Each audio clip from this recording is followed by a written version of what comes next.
It is time. Welcome to Fantasy Football Today, presented by the all-new Jeep Gladiator. I'm Jamie Eisenberg. That's Heath Cummings. That is Pete Prisco, and we are recapping a hectic and fun Sunday from week number 1, previewing Monday Night Football and getting you all things covered with what happened in the first full week of Monday Night Football, of the football season. I'm all over the place thinking about Monday night. I can't wait for these games tonight. Here's what we have coming up on the show for you today. Going to get into all the injuries, big ones. Tyreek Hill, Tevin Coleman, Joe Mixon, Nick Foles. Going to go over Heath Cummings' Believe It or Not. Give you some early waiver wire advice, some guys you could be looking at even in the Monday Night Football game. And we'll preview the games tonight between the Texans and the Saints and the Broncos and the Raiders. Give you a little DFS lineups to potentially consider on DraftKings and FanDuel. And, of course, we will answer all of your questions. Continue to send them to us at FF Today on Twitter. Our producer, Andrew Balmer, says we're going to answer, 25 questions today. You got a lot of them, and we will help you get ready. Moving on to week 2, looking back at week 1, a lot of stuff dealing with your fantasy rosters, especially, again, with a lot of the injury stuff. So, news coming in right now. We know Nick Foles suffered the broken clavicle, injured his left shoulder, non-throwing shoulder. They make a trade to get Josh Dobbs as a backup option, right? Giving the Steelers a 5th-round pick in 2020. What do you know about this? Well, look, I just texted somebody up there, and they said, I said, wow, and he said, good or bad? And I said, not bad. But he's going to be the backup. Minshew is going to be their quarterback. And there was a lot of concern in Jacksonville leading up to the regular season that they should have gone out and got a veteran. And Minshew didn't play well in the preseason. But you know what? He played well in practice, and he knew where to go with the football, and they knew that. I think he's going to be a serviceable starting quarterback. He's not going to be a star, but he'll be a serviceable starting quarterback. Well, he was a star yesterday. Absolutely lit the Chiefs up 22 for 25 for 275 yards. I know it's the Chiefs' defense is not very good, but I was impressed. And some of the deep throws he made, we didn't know he could make those. Yeah, we're going to get a lot more on that game right now. Joining us from his home, Evan Washburn, CBS sideline reporter, NFL reporter for CBS, joining us, who's at the game yesterday. Evan, let's start right there with Tyreek Hill, the bigger injury from what we talk about from a fantasy perspective here, dealing with his own broken clavicle. What do you know about Tyreek Hill? What was the scene like yesterday when he got hurt?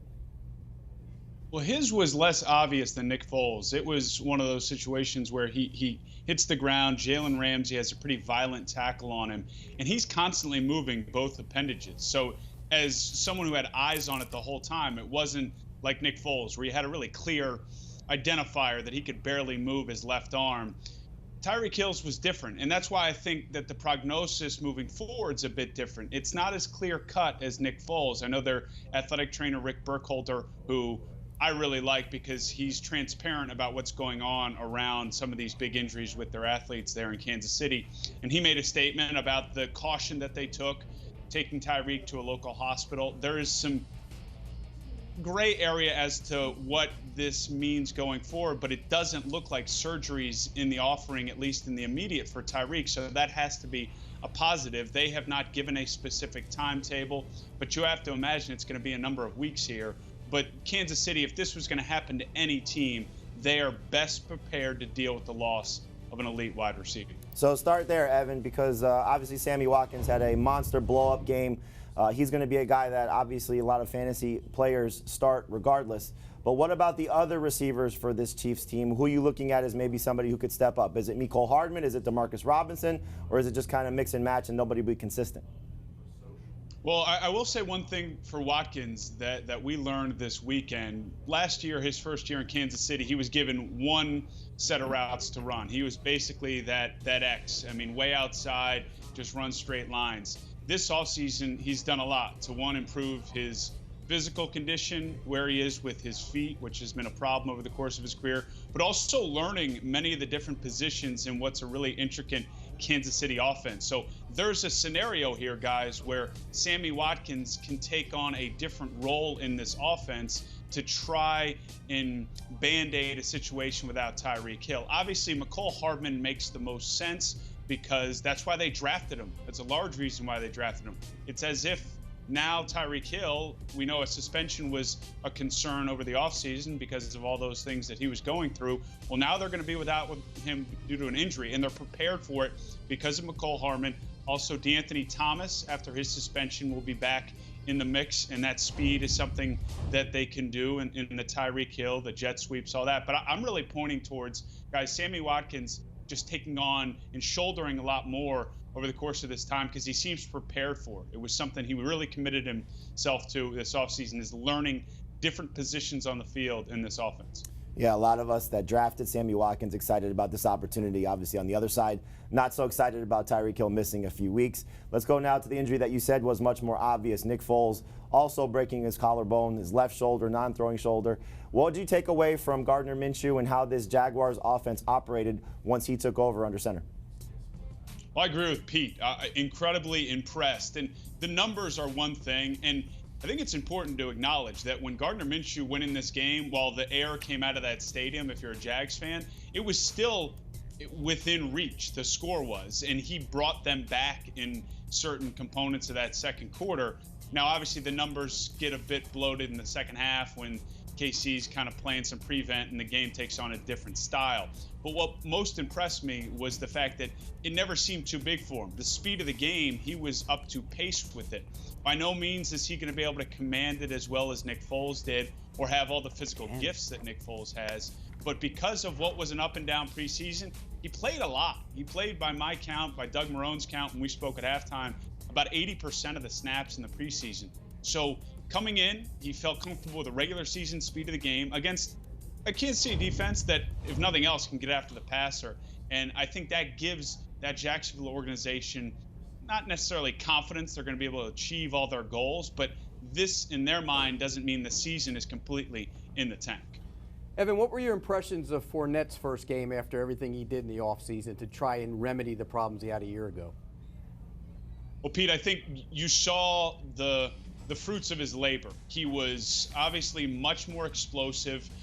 The losing of the weight allowed him, in what was an extremely challenging day, to take on a lot of the workload, and that's going to be the reality for him in this offense moving forward. And I think mentally, he's even more dialed into being a guy they can count on week in and week out to churn out yards. Now, it's going to be a challenge because their offensive line is not fully whole, and you saw that kind of come up to bite him here when you talk about some of the hits that Nick Foles obviously took and that Fournette would take over the course of a game. But I liked his approach. And the other wrinkle to this, guys, too, with Fournette, we didn't see a lot of it in this game, probably because the playbook got turned upside down after the Foles injury. But they have a lot in there for Fournette to try and be more of a pass catcher out of the backfield. They don't really have a strong tight end right now. Josh Oliver's still injured. That's their high-round pick out of San Jose State. So Fournette, as we were told, can be a big factor in the passing game as well. Evan, what game do you have this week? It's a place where there should be no interest or drama, down in Miami. New England Dolphins. I'm sure I don't know if a special someone's going to show up, but I sure hope so. I'm sure you're going to see a lot of points on one side and probably not on the other side. Evan, thank you so much for helping us out today with all the latest on the Chiefs and the Jaguars. We'll catch up with you soon and enjoy the lovely weather in South Florida and the lots of points coming from the Patriots. That's Evan Washburn, CBS Sports NFL reporter. Just unpack a couple things real quick. Tyreek Hill expected to be out several weeks with his collarbone injury. As we saw, Sammy Watkins, just a dominant performance. We'll show you all the fantasy points that he racked up, but one of the best fantasy performances maybe that we see all season at the wide receiver spot. No Nick Foles for several weeks. They do make the trade to get Josh Dobbs, giving up a 5th-round pick to the Steelers. He's going to back up Gardner Minshew. So we'll see how this sort of operates in terms of this Jaguars offense. But again, these are not the only injuries we're looking at, unfortunately, as we saw a few prominent running backs went down, notably Tevin Coleman, who, according to the NFL Network, is going to miss several weeks. So Heath, Matt Breida was basically the guy that took over once Coleman went down. They have Raheem Mostert. Reports are they're going to elevate Jeff Wilson from the practice squad as a guy that's worked with them in the preseason and has been on the roster now for a couple of years. How does this impact Matt Breida? Does he become a must-start running back? Not the easiest matchups going against a Bengals defense that did a good job in terms of containing the run game in Seattle on Sunday. Yeah, I'm starting Matt Breida this week. Remember when San Francisco had too many running backs? It's not a problem anymore at all. Pretty much Breida and Mostert. And Mostert got a lot of action. I still expect this as a committee. It's just Breida getting the larger share of the work now. Mostert will take some of the third down stuff. I think you see Breida as a borderline top 20 running back in non-PPR, maybe a better high-end flex in PPR. And Mostert's kind of a desperation waiver wire ad if you lost somebody this week. I thought watching that game yesterday, I thought Mostert ran better. I thought he did. 9 carries for 40 yards. Yeah, he ran harder and tougher. I think that's going to be by committee. I Oh, really yeah. do. And so can you have either one on? Oh, I think Breed is going to be the lion's share, though. I think it's a committee, but it's a 60-40. I don't think he's going to get. I think they're going to see a split. Well, we saw last year when these two guys were in the same backfield. That's basically what happened. It's a year later, though. I think Mostert looks better. He looks much. Yeah, but Breida looked great in the preseason. No, he looks much improved, though. Sure, So but I think you're going to probably get him. One will get 15 carries, But one will get 10. Does Mostert stay elevated, though, above Jeff Wilson in terms of the touches being as the second guy? Yes. Okay. I would say yes. I mean, that would be expectation, but still, something to keep an eye on. But yeah, if you are a Matt Breida owner, this is a win for you. If you are looking for somebody off waivers, Raheem Mostert, Jeff Wilson, both available in 100% of leagues on CBS Sports, so you can pick them up. And I would agree with Pete. I think Mostert is the guy that you go get first. Wilson, if just a deeper league, just to speculate, because as we know, Matt Breida has had an injury track record as well. Joe Mixon, another running back dealing with an ankle injury. We don't know yet what the status is for him. Left the game against Seattle, an unfortunate situation, but as Team Geo will tell you, Giovanni Bernard, every time Joe Mixon has been out, steps up and plays well, and they gave him the contract extension this offseason. So how good could Giovanni Bernard be in the same game when these two teams meet? Oh, yeah. If you're telling me Joe Mixon's not playing, I'm saying Giovanni Bernard's the top 12 running back. That's essentially what he's been. Top 12. That's what he's been the last 2 years. Whenever Mixon has missed time. Last year, 180 yards and 3 touchdowns in 2 games without Mixon. 2 years ago, he finished the last 4 games of the season at over 500 yards of offense. Giovanni Bernard's going to get a bunch of touches if there's no Joe Mixon, and this matchup against San Francisco does not scare me. And you're getting a team back-to-back road games, so that's always tough to do. And look, for me, though, I'm concerned about the inside the tackles for Bernard, because you saw that some on Sunday. There were a couple of short yardage situations where he got blown up. They got to be better inside the tackles. I don't know if he's that guy. Yeah, you think he's going to catch that. Right? But somebody's got to do it. I just don't know that they don't do that as much generally when Mixon is not there. When they just got Gio, they just tailor the offense to the things that he does well, I think. We'll find out. But I think, as it stands right now, if you're looking at it from a waiver wire perspective, we're going to talk about some early waiver wire advice. Giovanni Bernard will be the most added player. Forget about Ronald Jones. Forget about any of the receivers. If Joe Mixon is out, Giovanni Bernard will be the most added guy on CBS Sports leagues, no matter how long Joe Mixon may or may not miss. Juju Smith-Schuster also got hurt late in the game. It was one of the more frustrating injuries to watch because the game was completely out of hand, and he got tackled from behind, reportedly a toe injury. Now, he says he's going to play in week 2. They are going to have an MRI on him and give him some x-rays. Pete, I mean, you see that happen at the end of a 30-3 blowout.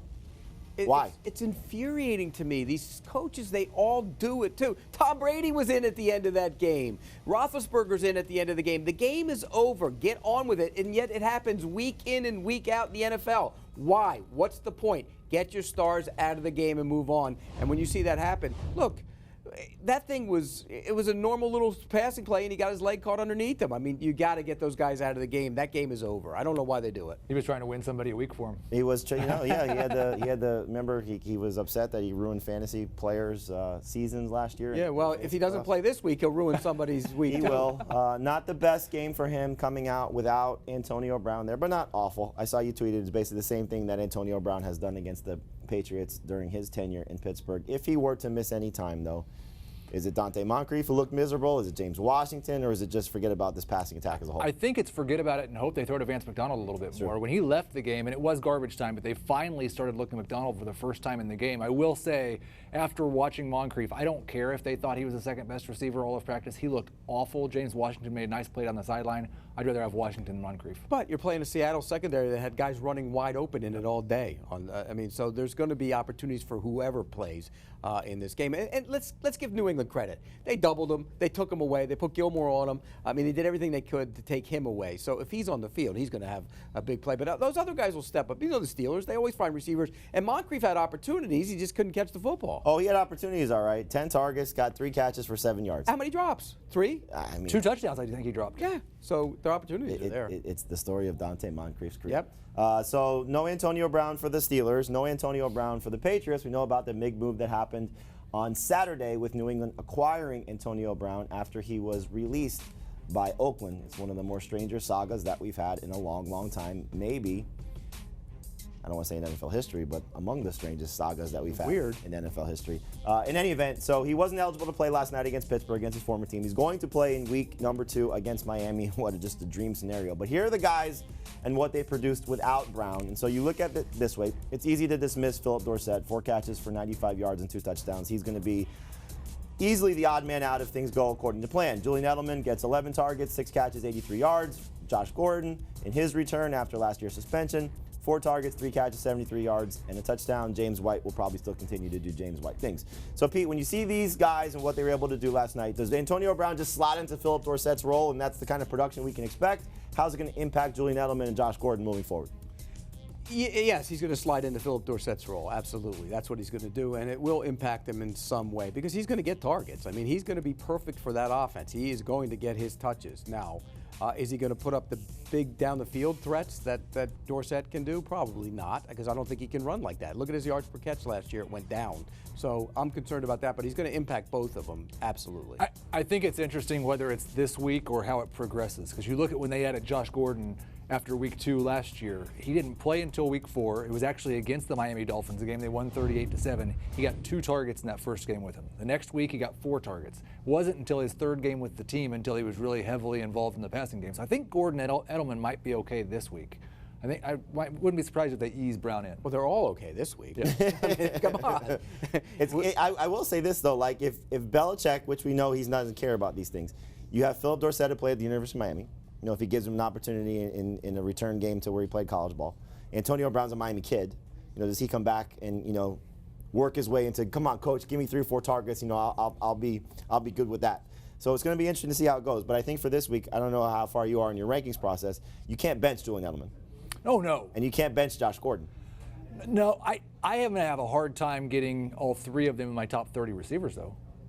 Like, Antonio Brown's the one I worry about. Right. I don't think he's going to play a full complement of snaps. Course. And you do wonder, like, I don't think Bill Belichick minds at all embarrassing the Steelers. I wonder how much he wants to embarrass the Dolphins. That was Brian Flores, yeah. Exactly, yeah. But you also compared him to Josh Gordon when he came back. Josh Gordon's kind of a one-trick pony. Antonio Brown's not. That's the difference. You know, you could put Antonio Brown inside and he could do some damage on the inside. We've heard a lot about how difficult this offense is and the transition for wide receivers. I would assume it's going to be hard. Yeah, but you got to remember, Antonio Brown freelances in any offense. It doesn't matter what the route is. We'll find out. So Antonio Brown not among the best receivers because he did not play. Typically, he's on the list, but we're going to show you now the leaders from week 1 and some of the big-time performances that were awesome, especially at the running back position. McCaffrey, I think we expected. Austin Eckler, Derrick Henry, those were a little bit surprises. Pete's been telling you for weeks now, every time he's been on the show, Dalvin Cook will lead the NFL in rushing, off to a great start with 111 rushing yards. Marlon Mack, a surprise. Le'Veon Bell, good debut for him. Same thing with Mark Ingram. So these are the running back leaders as we move now to the receiver leaders. And as I mentioned, Sammy Watkins, you want to talk about a dominant performance, look at this. 9 for 198 and 3. Deshaun Jackson, 8 for 154 and 2. Just unbelievable blow-up numbers. We're going to talk a little bit more about John Ross and Marquise Brown coming up. T.Y. Hilton, good to see him get in the end zone twice, despite the quarterback change. A lot of people concerned about that. Don't write off Larry Fitzgerald ever again. The man is just amazing. And Pete's guy, all offseason, DJ Chark, he cut him in fantasy. Yeah, I did. And then he goes off for 4 for 1. Hey, man, I don't need him on that team. And it's don't get ahead of yourself with this. I got Marquise Brown on that bench. This week 1 big-time performance. So these are the wide receiver and running back leaderboards. And here's the tight ends. Great debut for the rookie, T.J. Hawkinson. Woo. Comes in just behind Evan Ingram, but 6 for 131 and a touchdown. Off to a great start. Remember all that preseason hype on Mark Andrews? Might be legit. 8 for 108 and a touchdown for him. Delaney Walker, talking a lot of trash to the Cleveland Browns and delivering 5 for 55 and 2 touchdowns. And then you see here, little disappointing for George Kittle owners in non-PPR leagues. But in PPR, you'll take the 13 points. And Heath was telling you, start Vernon Davis if Jordan Reed is out. He delivered 4 for 59 and a touchdown. Quarterback leaderboard. Zach Ertz and Travis Kelce. They'll be on there more times than not. Our start of the week delivered in a big way. Lamar Jackson, the #1 quarterback, at least going into Monday night. 42 fantasy points for him. Dak Prescott, one of Heath Cummings' sleepers for week #1. 41 fantasy points for him. Couple surprises on this list with Matthew Stafford and Case Keenum. And we didn't really get into it too much, but hopefully Patrick Mahomes, we're not going to find out anything about his ankle. Did suffer an ankle injury during the game against the Jaguars, but obviously played through it and produced 378 and 3 touchdowns. All right, when we come back, we're going to get into a little of a fun segment we call Believe It or Not. Heath Cummings gives you some suggestions, some scenarios, some situations, and we're going to find out if you should buy it or maybe avoid it. Stay right here at CBS Sports HQ. Lamar Jackson, we're going to believe the hype. Don't go anywhere.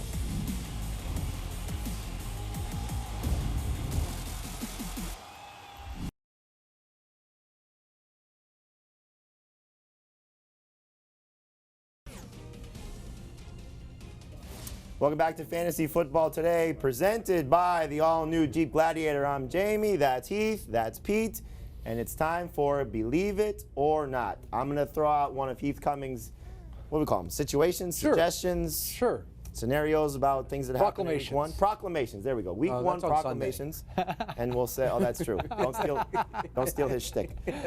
We'll call them suggestions. Week one suggestions. You believe them or you don't. So, believe it or not, Lamar Jackson is a must-start fantasy quarterback until further notice. Absolutely believe it. Lamar Jackson showed us he can throw the football as long as there's no pass rush. And he may not see any pass rush for the next month and a half. He gets the Cardinals at home this week. He goes to play Kansas City the following week. He gets the Browns at home, who just got torn up by Marcus Mariota. Then he gets to go to Pittsburgh, who just got lit up by Tom Brady. Cincinnati, they didn't have any good defenses. And he showed us enough to where, like, if you're playing a good defense, sure, you might have to worry about it. But if we get to week 6 and he's a top 3 quarterback, do we really care who he's playing? No. Lamar Jackson's a must-start fantasy quarterback. For now. But until further notice. Let's slow the roll. It's one game. It was against Air. It was against a terrible team. He has more resistance in practice against his Ravens defenders. Of course he does. It's one of the best defenses in the NFL. It's terrible. It was an awful display of defense. I understand where you're going, Pete. And I understand how you're going to evaluate him because he wasn't tested. Correct. But for what we talk about play him next week. For fantasy. Yes, play him next week. We also have not seen what the ceiling is for him as a combination dual threat player. This is the ceiling for him as a passer. 100%. 100%. There is no, I will say confidently, he has not thrown 5 touchdowns in a game. Does one game wipe out the floor? The floor is helped by the fact that if he's in a tight game where he's not throwing the ball this easily, he's going to run more often. So he picks up that yardage on the ground. The last 2 games we've seen him play. Yes. Let me just give you something. As somebody who was touting him as the start of the week, my expectation for him this week was, and I said this on every platform that we've done, radio, podcast, here, 230-2 and 60-1. That's what I thought he was going to do against the Dolphins. Okay. So I think 230-2 and 60 and. I think that's a great game for him. That's a top 8 quarterback every week. If he does that on a week-to-week basis, and I think that's what he's capable of. Now, factor in a fumble, a turnover, a fumble, interception, something along the way that will clearly limit what his upside is. But I think to Heath's point, until he shows us that this is not what the ceiling is as a passer, along with what the floor could be as a rusher, you have to start him. Now, the bigger question is, who are you going to start him over? And so that, I think, is where people have to make a tough decision. See, for me, from a football standpoint, looking at it from that standpoint, the last 2 games we've seen against the Chargers and this one, somewhere in between is what he is, probably. Right, of course, but you're also talking about an offseason in between where he had a new coordinator come in. I get it. And quarterbacks get better in their second year. I still think it's somewhere in between. Yeah, he's not going to throw for 300 yards. No, and 5 is he going to throw for 250 and 2 and rush for 40? Probably. Yeah, that's a must-start quarterback. But he's also going to have games where he throws for 190 and 3 picks and rushes for 30. I don't think the 3 picks will happen. He didn't have a problem with picks last year. They're not designing this offense in a way that he's forcing the ball. He's going to start doing this. He's going to start throwing the ball. There's going to be a throw up all over yourself game. It's going to happen at some point, and we're not going to expect it. But you still have to start him. And I think that's Heath's point: is you have to start him until he proves us that you should not. And for right now, given the schedule, given what he showed us against Miami, bad defense whatsoever, you're playing him against the Cardinals in week number 2. All right, next one. Believe it or not, you can't start Curtis Samuel until something changes. Get off my set. I knew you wouldn't like this one, but this is what I was concerned about with Curtis Samuel. You look at the way the targets were distributed in Carolina yesterday. 80% of the targets, 78.9%, go to Christian McCaffrey, Greg Olsen, and DJ Moore. He's clearly behind Moore at wide receiver. Olsen's clearly back as one of his security blankets. And if you're seeing that many targets go to a running back and a tight end, there's only room for one wide receiver in this offense to be good. Right now, that wide receiver is DJ Moore. I want to hold Samuel until we get to the buys. But if we get to the buys and this hasn't changed, you're cutting him. I would hold him. I would definitely. I'm just talking to them in the summer. They thought this was going to be a big step forward. Maybe it's just one game and it didn't happen. So I'm tend to lean with Jamie on this. Well, one. no, I'm saying hold him. You just can't start him. Let me ask you a question, though. That's the key word. Who drafted Curtis Samuel to be a starter? Well, I think most people that had a flex or a top 3 wide receiver or 3 wide receiver started league. Yeah. Maybe 3 receiver league. But I don't think a lot of people that are 2 receiver leagues, and you could say flex, not flex. His ADP was still around 100. Yeah, well, So, sure. In our leagues, it was the 5th round. If you're talking to us, then, Right. then that's fine. If you're talking to them, Right. nobody was drafting him to be a starter. Now, we may have said, I said sleeper for week number Right, 1. he's a flyer. He's a flyer. Well, When you draft him. he's a guy that's a wait. My whole approach to this, and I've said this many times. Right. DJ Moore is the better of the two. Right. He has the higher ceiling of the two. I just thought he was going to get to a point where maybe he challenges DJ Moore to be the number 1 guy. And I want to ask you this, because if this is the conversation about one poor performance, Right. just based on targets, are you getting the same advice about Tyler Lockett? Oh, no. Can't start him until- Curtis Samuel wasn't a top 10 wide receiver last year. Understood. It's a totally different but situation. if the target share is the concern, Right. Tyler Lockett had 1 target. He had 2 targets. He only targets. caught 1 pass. Christian Kirk? It was bad. Same Tyler thing, Christian Lockett. Kirk? Yes, Okay. absolutely. I just wanted, Christian I wanted to Kirk. get an idea of where you're going. Lockett's different because he's done it with almost no targets before. Agreed. I'm Right. in total agreement. I just want to make it clear. If it's target share is the concern, and he had a bad game. Well, I think in terms of targets. I'm very concerned. Samuel's targets will go up. He will get the targets eventually. So you think well, that's the question I have is where does it come from? Is Well, it you're gonna Greg have a Olsen? game. You're probably gonna have a game where Olsen doesn't get the Yeah, targets. and let's be fair. Just to take a step back and look at it. Obviously, Tyreek Hill finishes the game. He was going to have more targets, more opportunities. Their game plan was clearly to focus on Sammy Watkins Right. because before Tyreek Hill went out. If the Panthers' game plan week 1 was let's focus on DJ Moore and take advantage of the opportunity, there could be next week where it's Curtis Samuel. yeah. So I'm in agreement with you. You don't start him, but you just give it a couple weeks as well. All right, next one we're going to look at here is this one, another one stabbed to my heart. Gross. Believe it or not, it's time to panic about Jameis Winston and the Tampa Bay offense. This was a stab to my heart, but I went back and watched some of this game, and I'm not as worried as I was last night. Last night I was terrified, but there were 2 touchdown passes to Cameron Brate that were called back because of penalties. On the same drive. Mike Evans is coming off the field to go over to a trash can on the sideline because he was so sick. And I think maybe the one thing I didn't do a good job of, we didn't do a good job as an industry, we were so excited about Jameis and Arians' system, we didn't really talk about the fact that it might take a couple of weeks of playing real football for him to adapt to this system. So I understand completely. If you only carry 1 quarterback on your team and you can't start Jameis this week, you might cut him and start somebody else. We'll have streamers for you later in the week to do that with.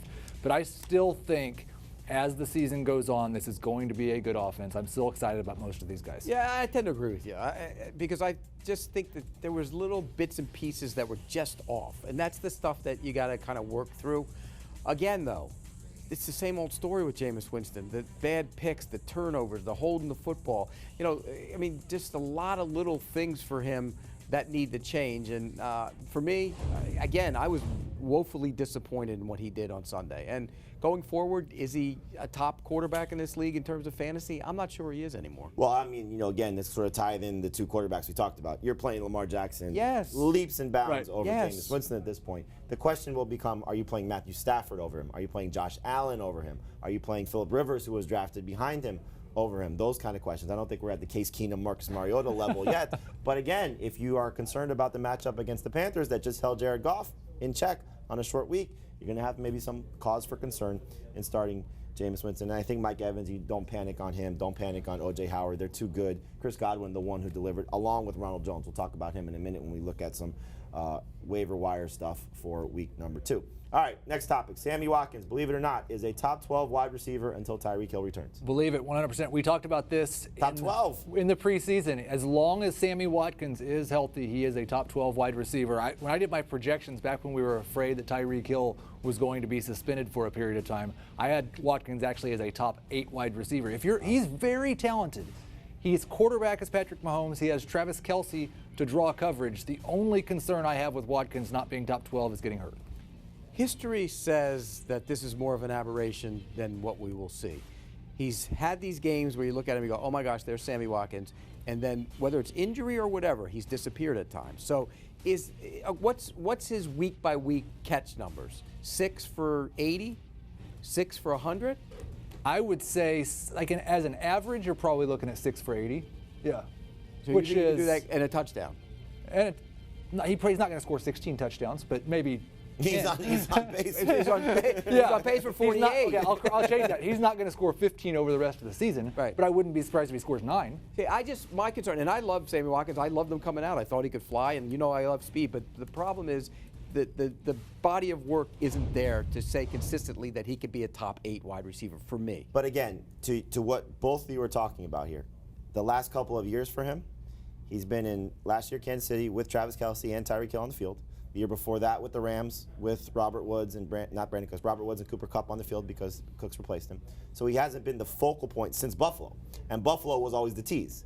Buffalo was, they drafted him way too high, by making the trade up to go get him in the class of, Odell Beckham and Mike Evans and all those guys. And then the injuries started to happen. Well, now he's the focal point. Right. Again, Travis Kelce's there. But Kelce's the focal. But still, focal point in terms of he's going to see probably 8 targets on average on a week-to-week basis. Now, Andy Reid doesn't typically give 12, 14, 15 targets to a guy, but Mahomes to Watkins is extremely attractive. Would you try and, as Tyreek Hill is getting closer to return, sell high? Not now. No. But in a few weeks? Yeah, I think a couple of weeks. I don't want to do it right now. Yep. So could be interesting to see how Sammy Watkins does. But if you are, again, it's the flip side of these injuries. Is Watkins ahead of Devontae Adams in your mind? I'd probably still take Adams, but it's close. This week I'd take Watkins. Yeah. Oh, yeah. Facing that Vikings defense. So, look, Sammy Watkins owners are very, very excited right now. Again, Tyreek Hill owners not so much. All right, when we come back, we're going to take a look at the pickup of the week. Is it TJ Hawkinson? Is it Marquise Brown? Is it Michael Gallup? Stay right here, CBS Sports HQ, and we will tell you who to spend all that fab on.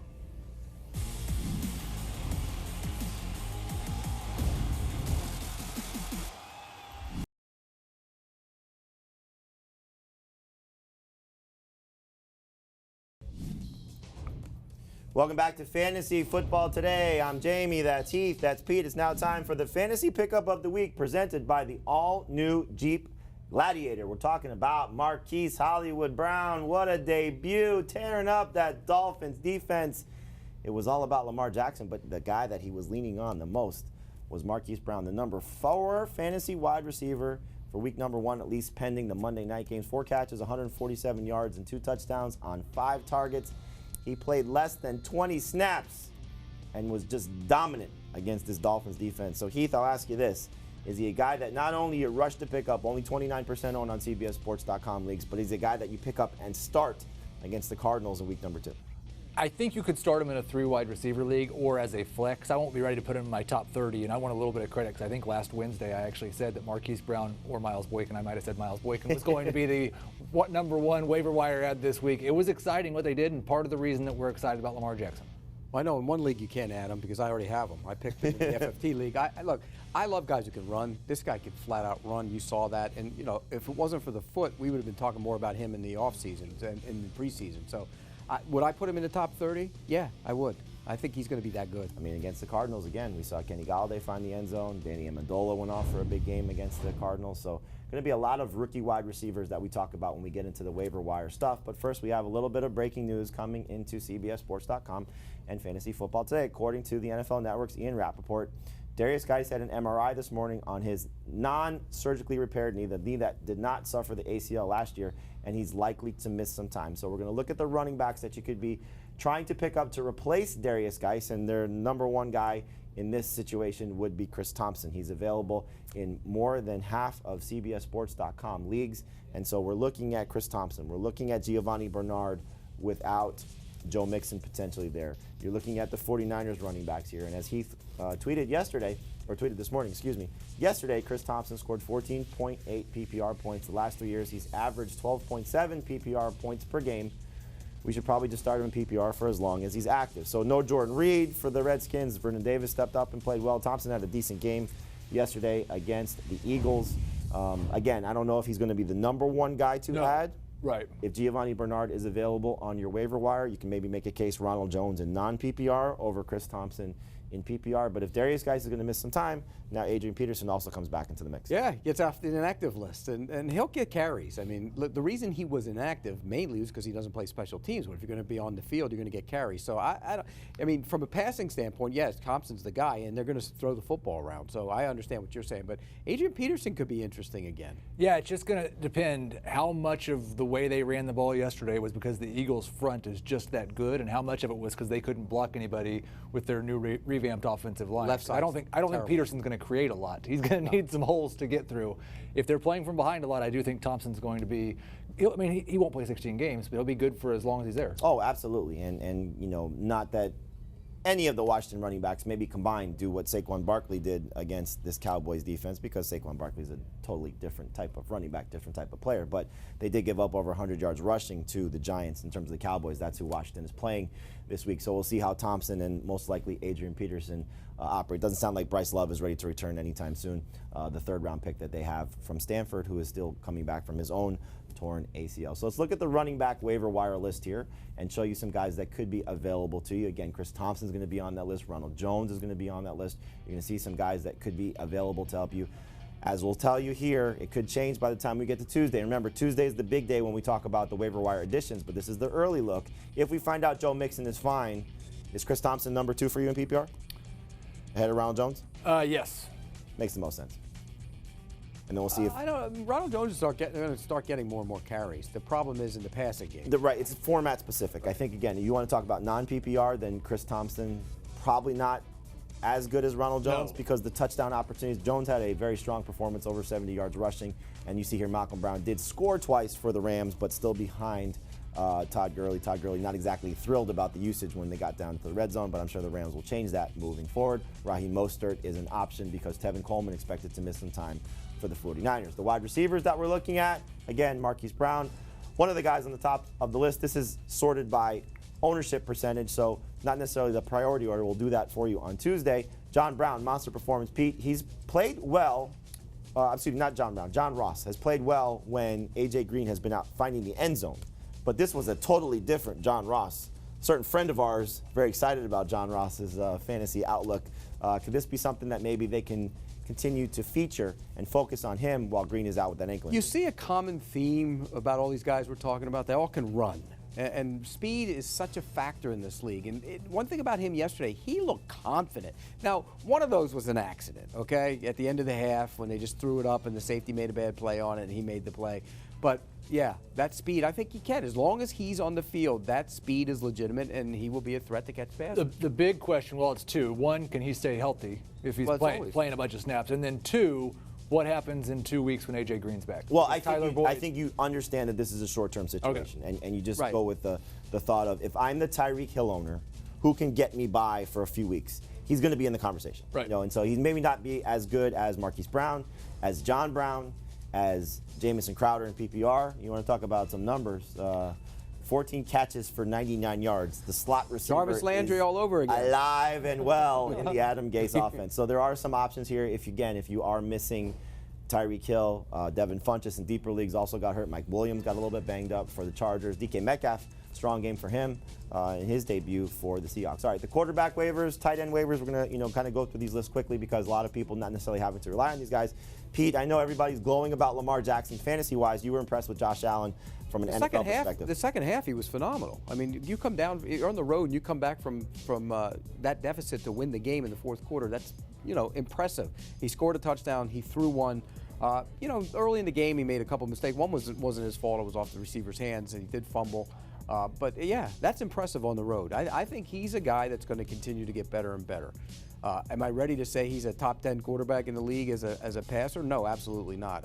There's got to be more of a body of work. Dak Prescott just tore apart that Giants defense, and that's who he gets this week. I think he's a very good streaming option. You can make a strong case that he's better than Jameis Winston this week against the Panthers. I don't know if you'll rank it that way. I already have it ranked that way. I'm going to start Josh Allen over Jameis Winston. I just think there's a higher ceiling for him in this week's game against the Giants. The tight end waivers that we're looking at, not exactly the most robust list because a lot of the prominent guys are owned. I put Darren Waller on this just because hopefully he will do something in Monday night's game against the Broncos. Jimmy Graham, Vernon Davis. Can you trust Vernon Davis every game that there's no Jordan Reed? Would you feel comfortable picking him up and starting him? He's a low-end starter every week until Jordan Reed returns. Now, low-end starter means he might have a bad game where he gives you 2 fantasy points. That's what a low-end starting tight end is. But I would trust him as a top 15 guy until Reed returns. And if you're in a 10-team league or some 12-team leagues where these guys are available, Austin Hooper is only 76% owned. TJ Hawkinson, same thing, 76%. Mark Andrews, 73%. We usually go with the threshold of 65% of leagues or less. So that's why we're not talking about those guys. All right, so we have 2 Monday Night Football games tonight. Going to be some fun action between the Saints and the Texans, the Broncos and the Raiders. Think they'll talk about Antonio Brown a few times with that? Oh, what's the over-under on how many times his name is mentioned? I'd say 22. I'm going over. 13 and a half. Wow. Full name. Well, Full name. Full name on Antonio Brown. So they'll talk what if about they call him AB? So we can't. Heath's dropping things all over the place. So nothing really we can tell you in terms of seasonal leagues. You know who you're going to pick up. If you can still beat the waiver wire, Darren Waller again to be somebody you want to pick up. Tyrell Williams only 77% owned. So if you can still go get him, I'd look to make those type of moves if you can. Maybe deeper leagues, Hunter Renfrow, just in case he has the opportunity to play well. But what we're going to do here is give you some DFS lineup suggestions. So Heath will take FanDuel. I'll take DraftKings. Heath, we'll start with you. Who are you looking to play? Yeah, I don't play cash games on these short 2-game slates, so I'm looking for tournament. I've got a Texan stack with Watson, Jordan Akins, who's now the starting tight end for the Houston Texans, Duke Johnson, and DeAndre Hopkins, and then another stack with the Broncos running backs and their defense. Possibly the 2 best matchups of the night. Those running backs against the Raiders defense and the Broncos against Derek Carr with Tyrell Williams as his #1 wide receiver. I do like Williams still, though, as a tournament play, and then you can just get Michael Thomas in there as well. Interesting lineup. I want you to stare at this, Pete. You're going to judge his FanDuel lineup. Here's my lineup for DraftKings. I'm going to bank on Drew Brees at home in a primetime game because he typically delivers. You got to play Alvin Kamara if you want to have some big-time production. Sometimes you just got to take the free space, and I think he's the free space. Same thing with Michael Thomas. 2 of my flying receivers for seasonal leagues, I like them also in this game for tonight, Will Fuller and Ted Ginn. I think that's going to be anytime Drew Brees has a chance to play at home, one of his secondary receivers tends to make a big play. I'll take Ted Ginn over Traquan Smith. I'm going to go Duke Johnson as well, and Phillip Lindsay also, so we have that in common with our 2 lineups. So, Pete, when you look at my lineup for DraftKings, Heath's lineup for FanDuel, what do you think? I would play the Drew Brees lineup, to be honest with you. I think he's going to, at home, he's going to go off on the Texans. I would take Ted Ginn out of the lineup and put Traquan Smith in. That's what I would do. I think he's improved. I don't disagree with you if you want to go a different route. The way that I see them in the preseason and that I've seen them now is he's the force receiver because Ginn and Kirkwood have been playing ahead of him. And you look last year, Ted Ginn, games he played in, he averaged 6 targets per game. Yeah, Traquan was basically good when Ginn wasn't there. I think Ginn's the #2. I'm not sure that Traquan isn't more expensive. Is he more expensive? He might be. Yeah. Because people, are gravitating to it. And you got both Bronco running backs. Yes. That's different. Well, he's always been saying that he doesn't think that Joe Flacco's going to throw a pass this year. Yeah. So whenever we talk to Emmanuel Sanders, he says, he's throwing passes. Vic Fangio playing against the Raiders, there's no reason to throw it. Just run passes. it, let your defense score, it'll be fine. A lot of boots outside the pocket. He's going to throw more than you think. So there you go. Pete, you got a picks for the game tonight? I picked the Broncos to win on the road, and I picked the Saints in a high-scoring game. I think there's going to be a lot of points. Over/under on Flacco passes? 18 and a half? 23. 23? Okay, I'll take that. The running backs. 23 is good. I mean, it could be good for both. A lot of people buying into Royce Freeman. Look, Phillip Lindsay's going to be started almost across the board based on his draft slot and where he was taken in many leagues. If Royce Freeman comes out and has a good game, a lot of people that bought into him will be very John very Elway's excited. face lights up when he talks about Royce Freeman. I hope to see it. I really hope to see it. I'm the same. But, that was a worse high ankle sprain than we thought it was. Yep. Well, we'll find out how he does tonight. All right, when we come back, we're going to start answering your questions. It's our Fantasy Football Today mailbag. And here's one that we'll leave you with going into the break. Ryan wants to know, where do we stand with Damian Williams? Is Andy Reid going to start going with LaShawn McCoy because he trusts him? And should Williams owners sell? We're not answering it now. We're going to answer it when we come back. Stay right here to CBS Sports HQ and Fantasy Football Today.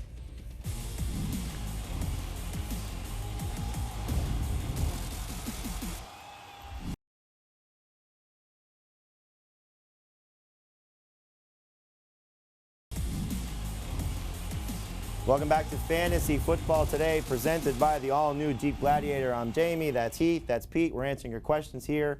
Send them to us, as always, on Twitter at FF Today. Before we get to your questions, however, Redskins running back Darius Geis undergoing an MRI today on his non-surgically repaired knee, the knee that he did not have the ACL tear on last year, according to the NFL's Ian Rappaport, expected to miss some time. So Chris Thompson is available on waivers in the majority of leagues.